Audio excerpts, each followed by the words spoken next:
বোনের কি দোষ ছিল? যেদিন মারা যায় একদিন আগে আমাদের বলছিল তোমাদের মিষ্টি খাওয়াবো, তাই আমরা অনেক মিস করি, আমরা সারা জীবন তাকে মিস করতে থাকবো। আমাদের বোন অনেক ভালো একটি বোন ছিল, সে অনেক ভালো একজন ছাত্রী ছিল, অনেক ভালো একটি ছাত্রী, অনেক মেধাবী একদিন ছাত্রী ছিল। তার রোল এক ছিল যে যেদিন মারা যায় সেদিন একদিন আগে আমাদের বলছিল যে আর তোমাদের মিষ্টি খাওয়াবো, সেদিন আর মিষ্টি খাওয়াতে পারে না, আমাদের বোন চলে গিয়েছে, তাই আমরা অনেক মিস করি, আমরা সারা জীবন তাকে মিস করতে থাকবো। যে আমাদের বোনটা মারলো কেন? আমাদের বোনের কি দোষ ছিল?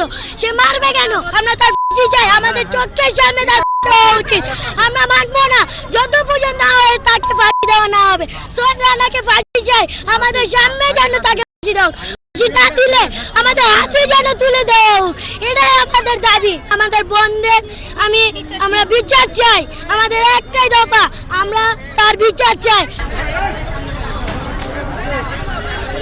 প্রশাসন কি করে বুঝলাম না কিছু।